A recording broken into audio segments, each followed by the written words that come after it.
Well, I'm gonna start my hands on the desk. Consistency is key. Yeah.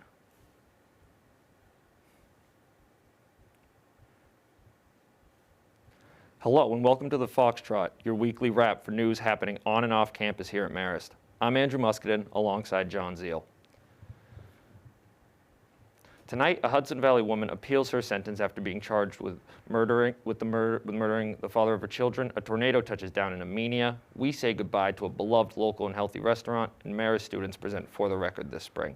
But first, a tragic story about a woman from the Hudson Valley who was murdered by her ex-boyfriend.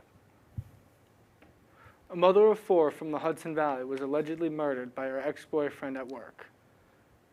Rebecca Rogers was fatally shot on Friday while working as a waitress at Bob Evans in Ohio. According to her Facebook page, she was from Orange County and recently moved to Ohio. Richard Nelson of Canton, Ohio, is accused of walking into the restaurant on Friday morning and shooting Rogers multiple times. Nelson fled the scene but was captured and charged with aggravated murder. Rogers died from her injuries at a local hospital. As of this broadcast, over $10,000 has been raised in 2 days on GoFundMe for her children. A Hudson Valley woman who was convicted of murdering the father of her children will head to court this week to appeal her sentence. In September 2017, Christopher Grover was found dead from a gunshot wound to the head in his home in Poughkeepsie that he shared with Nicole Armando. Officials say it was a painstaking 6-month investigation involving phone records, internet searches, and interviews to find the problem in Armando's alleged history of abuse and her claims of using self-defense on Grover. There was a large amount of evidence the murder was intentional. In 2018, a Dutchess County jury found Armando guilty of murder. In February of 2020, Armando was sentenced to 19 years to life in prison.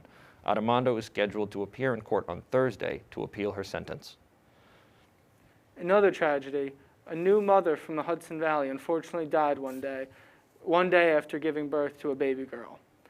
Alyssa Toylowski gave birth to her daughter on April 7th and suddenly died next day at Garnet Health Medical Center, according to a GoFundMe page. Toylowski lived in Chester and went to Monroe Woodbury High School. The GoFundMe was created for her daughter Skylar's recent needs and future education. As of this broadcast, nearly $8,000 has been raised in one day. Now our John Rohr takes us behind the scenes on what is happening inside Conklin Hall at Dutchess Community College. Life on campus has looked anything but ordinary for students this semester. With grab-and-go dining and enhanced social distancing measures, it's the conditions in Marist quarantine dorm that has students the most frustrated. We were here 10 days exactly.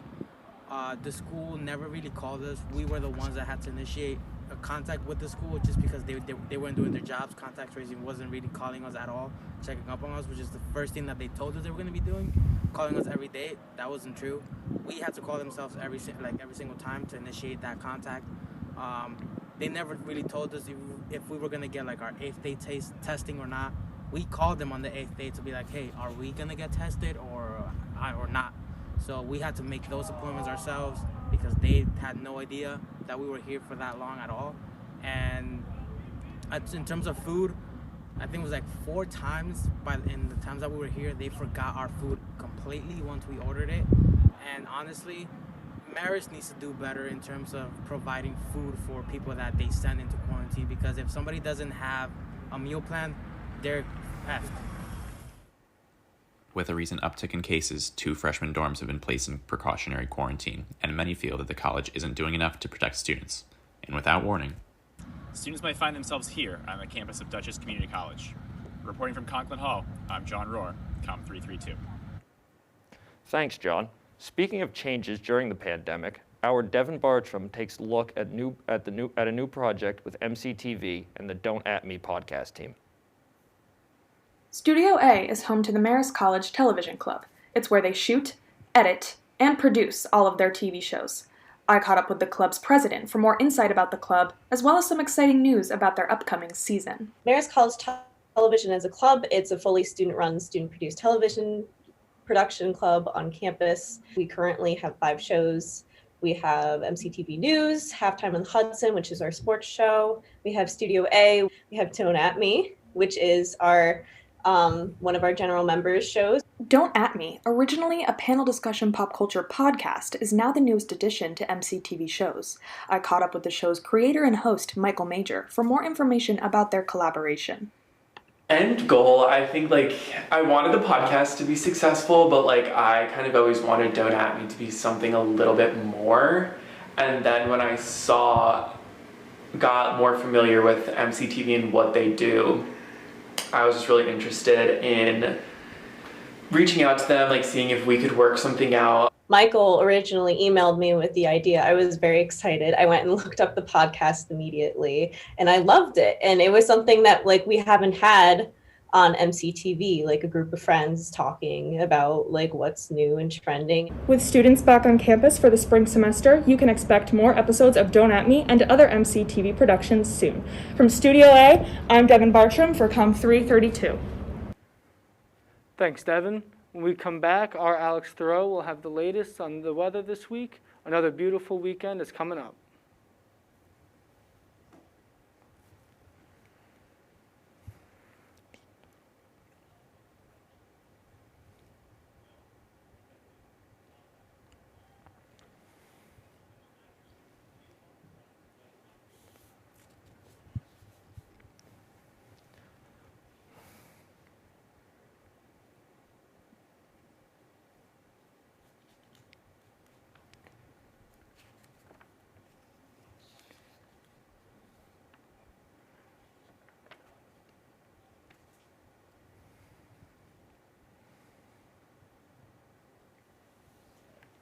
We're only 10 seconds over, so we're just going to keep it at 2 minutes.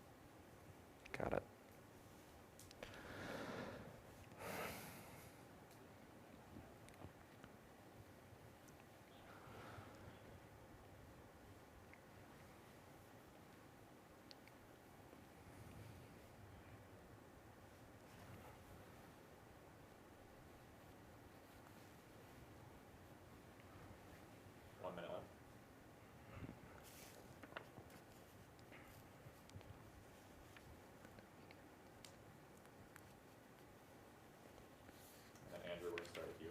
Mm-hmm.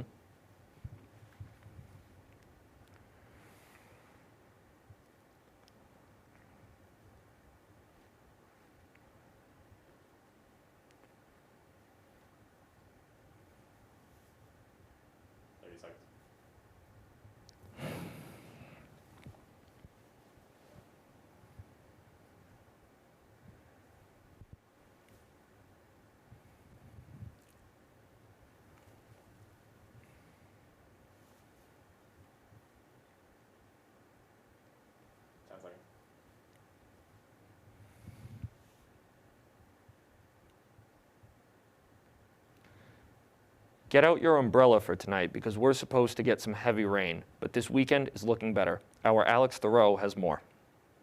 Thanks, guys.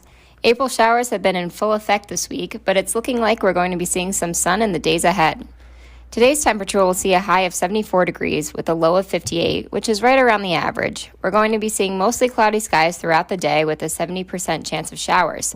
We're a little below 1974's record high of 89 degrees today and the record low of 21 degrees exactly 100 years before that. Sunrise today was at 5:54, and if you're looking to catch the sunset tonight, it'll be at 7:52 p.m. Tonight, we're going to be seeing some more showers with a 45% chance of precipitation and a low of 58. We're also going to be seeing a little bit of winds blowing southwest at 8 miles per hour. Heading into tomorrow, we'll see things cool down to a low of 44 degrees with more showers throughout the day and a 39% chance of precipitation and winds moving southwest between 5 and 10 miles per hour. Looking ahead to the next few days, we start to see some much clearer skies with temperatures remaining in the high 60s and 70s starting on Sunday. Tuesday is looking to be the best day of the week to get outside, though, with partly cloudy skies and a high of 77 degrees. By Wednesday, we're going to be seeing some scattered thunderstorms and showers to end the week next Thursday and Friday. That concludes today's weather report. For Com 332, I'm Alex Thoreau. Back to you guys. Speaking of crazy weather, after only being open for 1 month, the Great Cape Baking Company had their roof damaged by a tornado in Armenia. On Thursday, the National Weather Service confirmed a tornado with 100-mile-per-hour winds touched down in Armenia on Wednesday afternoon. The twister was about 100 yards in width and traveled more than half a mile, according to officials. The tornado entered near the intersection of Mechanic Street and East Main Street when it ripped the roof off the eatery. According to their Facebook page, the Great Cape Baking Company specializes in donuts, bread, pies, tea cakes, jams, and jellies. The owner said their bakery is still able to remain open, even with part of the roof torn off. Marist student activities had to make some major changes during the pandemic. Our Amelia Morel gives more details. Normally, Student Activities organizes fun trips for students to baseball games, hockey games, Broadway shows, and ice skating trips. But with the COVID-19 pandemic, they had to completely change the way they run things. Emily Massey is a senior business manager at Student Activities. She has worked here since her freshman year and has watched Student Activities change over the last 4 years.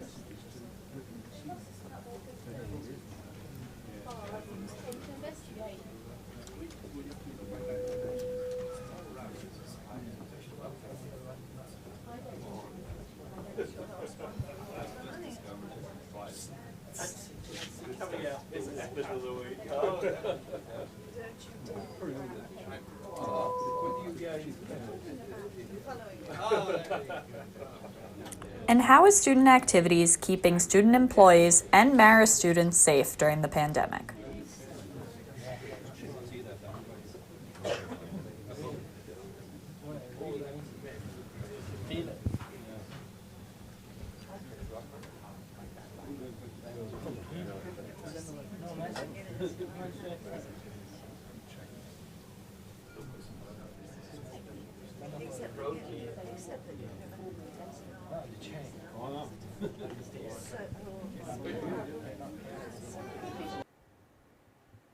On Wednesday, an Orange County District Attorney announced a former sergeant with the New York City Department of Environmental Protection Police was sentenced to 10 years in prison.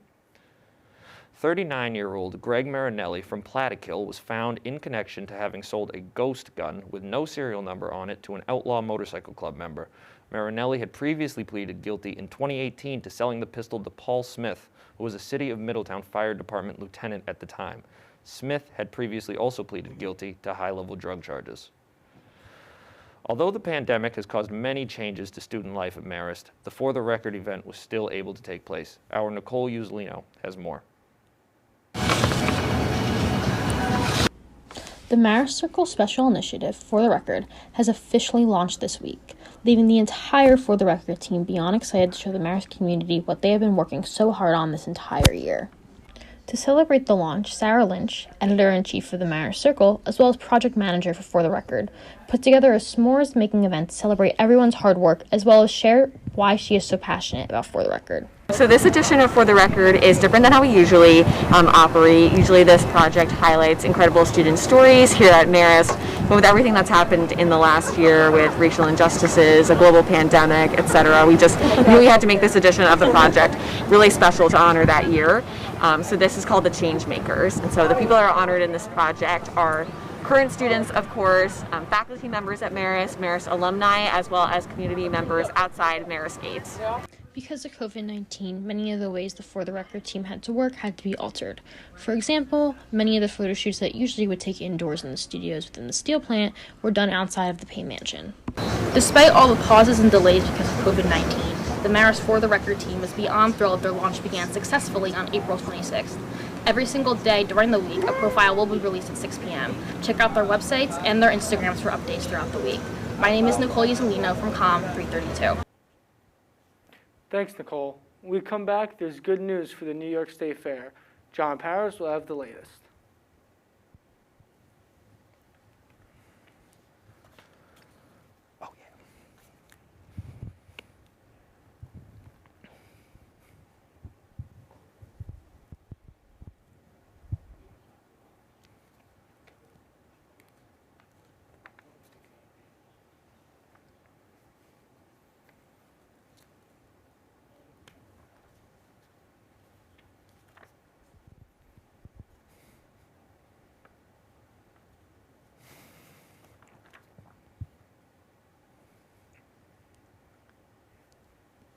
First 14 seconds over here, dude. Right on. We're keeping it 2 minutes. For sure. For sure.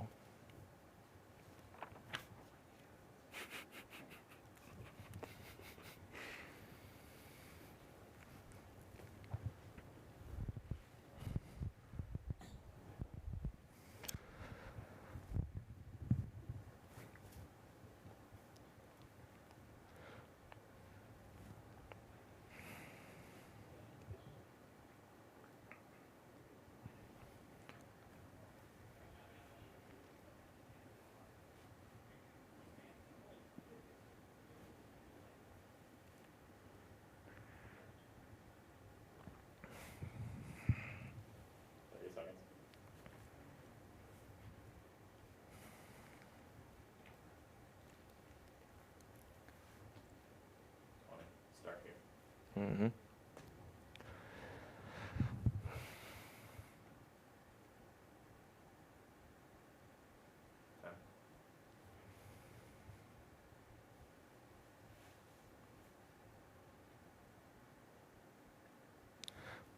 Welcome back. John Powers has the latest on news in our state. Thanks, guys. There seems to finally be a light at the end of the tunnel, as Governor Cuomo announced on Monday that the annual New York State Fair will be happening this summer. The 2021 Reimagined State Fair will be held at New York State Fairgrounds in Syracuse from August 20th to September 6th. Governor Cuomo stated at his Monday press conference, "I've said time and again that no one wants to open the fair this year more than I do, and we are finally making it happen in a safe, responsible way.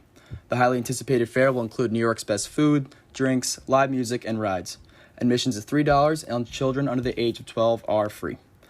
More good news came from Governor Cuomo as he announced on Tuesday that nearly 45% of all New Yorkers have received at least one COVID-19 dose. Within the last 24 hours of his press briefing, nearly 150,000 doses were administered, in addition to the 1.1 million doses that were given within the past 7 days. Governor Cuomo, who has kept New Yorkers updated daily throughout the pandemic, stated, "We're getting closer and closer to reaching herd immunity and defeating COVID-19 every single day." Cuomo also revealed that starting April 29th, every New Yorker will be able to walk into one of the mass vaccination sites without an appointment. The Big Apple has big changes coming its way as New York City Mayor de Blasio announced on Tuesday that a massive recovery budget plan is coming. Mayor de Blasio presented the $98.6 billion executive budget plan, which will be for New York City's 2022 fiscal year. This monumental budget will aid in economic growth, working families, small businesses, education, and will ensure a clean and safe city. During his press conference, Mayor de Blasio stated, "With the recovery budget, New York City will emerge from this challenge stronger, fairer, cleaner, greener, and safer than ever." For Com 332, I'm John Powers. Back to you guys. Thanks, John. Thanks, John. A Hudson Valley man died on Tuesday when he was hit by a truck while on his motorcycle. The town of Newburgh Police Department is currently investigating the accident that happened at the intersection of Route 52 and Rock Cut Road. The investigation shows a 46-year-old Shakir Rashada heading east on Route 52 on his Harley-Davidson when a 2016 Sierra GMC traveling west attempted to make a left onto Rock Cut Road. Rashada was pronounced dead at the scene. Additionally, charges have not been filed against the 21-year-old pickup driver. Our Nick Stanziel has the latest on business and tech. Thanks, guys. Hino Motors, a subsidiary of Toyota Motors, is teaming up with an Israeli electric vehicle startup to develop electric trucks, buses, and commercial vehicles. The company believes putting its technology between the wheel and the chassis enables the floor of its commercial vans and trucks to be completely flat. This allows for greater flexibility in design and can be adjusted to meet unique specifications. Hino and REE Automotive expect to develop their first prototypes by next year. Let's see how companies are doing following the bell on Monday. Tesla shares slipped 1% even, which was much better than expected results. GameStop shares rose 9%, which netted the company $551 million from the sale. And finally, Lyft stock rose 2% following their announcement to selling their self-driving division to Toyota for $550 million. New York City and the state will resume the administration of the Johnson & Johnson COVID-19 vaccine immediately at all vaccination sites, Governor Andrew Cuomo and Mayor Bill de Blasio announced Saturday. Cuomo said the state had an independent task force of health experts review the data and the J&J vaccine, which, quote, reaffirmed the use of the Johnson & Johnson vaccine can resume. On Friday, the Federal Food and Drug Administration lifted the pause and the J&J vaccine after determining the risk of blood clots caused from the shot was very rare. And finally, do you remember Crocs? Well, if you do, it seems they're making a comeback. Crocs reported record first quarter sales and raised its sales outlook for the full year. Over the past 12 months, Crocs shares have rallied more than 260%, making it one of the best performing stocks in the retail industry during the span of the health crisis. It has a market cap of $5.5 billion. CEO Andrew Rees said demand for Crocs brand is, quote, stronger than ever across the world. For Com 332, I'm Nicholas Sanziao. Back to you guys. Thanks, Nick. Shocking photos have surfaced of Hudson Valley homes that have been destroyed after 7 fires occurred on Monday night. Police continued to investigate who may be responsible for the fires that started at a fish kill complex, leaving many of the residents without a home. The investigation found that the rear back porches of the houses, which stored paper products and other recyclables, were set on fire at the 200 building, 400 building, and the 800 building. New York State Police reported many families were displaced due to extensive damage. However, all the residents of the building left safely with no reported injuries. A vehicle was shot multiple times while driving on State Route 22 in Hudson Valley on Friday.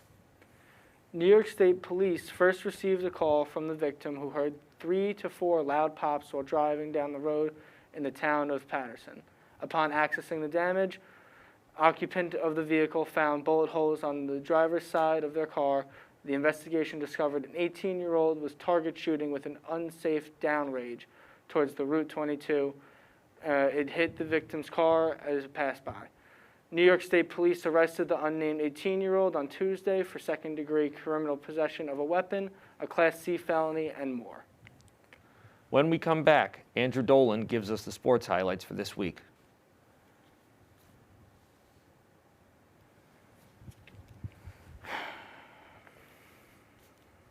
That's the last bit. Last bit. So we're right at 30 seconds behind, so we're going to make this one 1:30 and then I'll keep this back up. Fantastic. Like Okay. Yeah, you introduce him.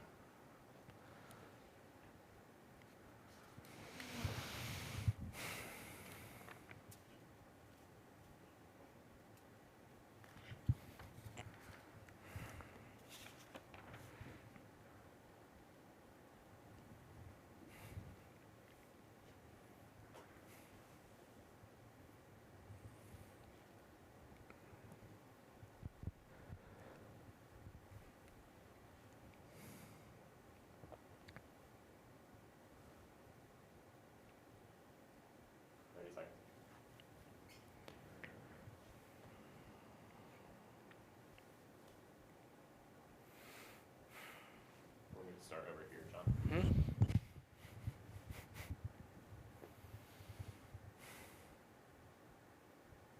seconds.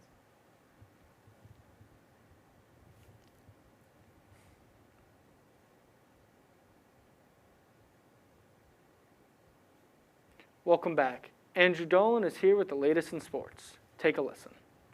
Thanks, guys. The NFL draft is tonight at 8, which will change the lives of many young athletes. The Jets, after a rough 2-14 season in 2020, have the second pick in the draft. Mock drafts have the quarterback Zach Wilson from BYU being selected by the Jets. After trading Sam Darnold to the Panthers this offseason, the Jets are poised to bring in his replacement and could potentially see Zach Wilson as a cornerstone to their franchise. The Giants, after only missing the playoffs by a game in 2020, seek additional weapons to put around the young quarterback Daniel Jones. Mock drafts speculate the Giants will select wide receiver Jalen Waddle out of Alabama if available. Waddle is seen as one of the fastest wide receivers in the draft and can give the Giants a much-needed depth at the receiving corps. With their star running back Saquon Barkley set to return this season, the Giants are in position to make a playoff push next season. From the NBA, the Nets play the Raptors in Tampa Tuesday night. Kyle Lowry starts off the game early with a quick pull-up 3 from deep. Landry Shamet drives in for a layup but is denied by Kem Birch. Shamet had a good scoring night tonight, ending with 14 points. Kyrie Irving tries to pass the ball to Kevin Durant but is stolen by OG Anunoby, who saves the ball from going out, giving Birch the slam on the other end. Blake Griffin posting up and banks in the difficult layup, plus the foul. Griffin ended tonight with an efficient 17 points. 7:22 in the third, Jeff Green loses it, gets it back to Harris, who bobbles it and drills the midi at the buzzer. 9:41 in the fourth, Malachi Flynn hits the ridiculous falling shot. And one. Raptors lead 90-84. Harris answers back on the other end with a 3 of his own. 4:32 left to go. Mike James in the pick and roll with Jeff Green. And Green comes back and throws it down with authority. Despite a quiet night from Irving and Durant, the Nets come out on top, 116-103, clinching a playoff spot. We head to MSG where we see the Knicks take on the visiting Bulls. The Knicks start off with a lob from R.J. Barrett to Nerlens Noel. 2:17 in the first, Tomas Satoransky misses the shot. Rebounded by Barrett, 4-on-2 fast break, ending with a beautiful layup from Barrett. Start of the second, Nikola Vucevic hits a wide-open three from the top. Vucevic ended tonight with a team-high 26 points for the Bulls. A few minutes later, Emmanuel Quickley nails the floater. Quickley has been having a great rookie year for the Knicks. Early in the third, 6-point game, Noel strips Kobe White and Elfrid Payton bombs a pass down to Barrett for the one-hand slam at the other end. 2:47 in the third, Thaddeus Young finds Vucevic wide open for a three. Buckets. 58 seconds left in the third, Lauri Markkanen hits a tough post fade. Count it, and one. Julius Randle, though, does his best fade on the other end, and it bounces right in. Knicks take the lead going into the fourth. Though a close game going into the fourth, the Knicks pull away with exceptional play from Randle. Knicks defeat the Bulls 113-94. I'm Andrew Dolan. That's all for sports at this time. Back to you guys in the studio. Thank you, Andrew. Today we are saying goodbye to a delicious, hip, and energetic Hudson Valley restaurant. On Monday, the owner of Not Just Salads in New Windsor announced that the eatery will close for good at the end of the week. On the restaurant's Facebook page, the owner said, "After much consideration, I have made the decision to retire and start a new chapter in life. It has been a pleasure serving you these past 8 years, and we thank you for your patronage. The business was beloved by Hudson Valley residents for their healthy menu options." When we come back, lock your doors. There's bears roaming the Hudson Valley.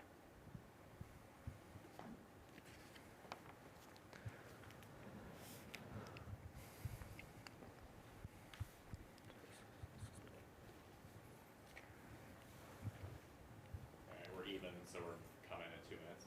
Okay.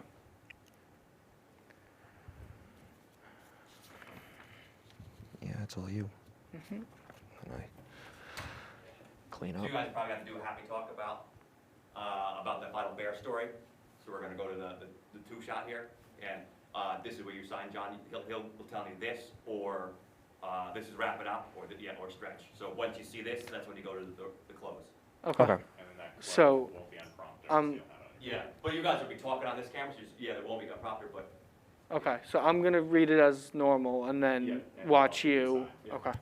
so Yeah, I'll try not to be too slow. I talk slow naturally, but I'll try to.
Welcome back. Be careful when you walk out your door later. You could come face to face with a bear. Photos have surfaced of a hungry bear climbing onto a porch of a Hudson Valley home. Scott Tillett uploaded photos he took on Tuesday to the Hudson Valley Post that shows a black bear roaming around in the backyard and climbing up the porch stairs of his neighbor's house in Beacon. The bear was reported to be eating bird food on the porch. The DEC recommends keeping bird food inside as it can commonly attract bears. Other steps they recommend to avoid conflicts with bears include removing all bird feeders, keeping pet food and grills inside, and waiting until the morning of the garbage collection to move your trash to the curb. I bet he was just trying to get his bearings for the area. That's all for tonight. For more stories and updates, be sure to follow the conversation at redfoxreport.com. I'm Andrew Muscadin with John Zeal. Good night.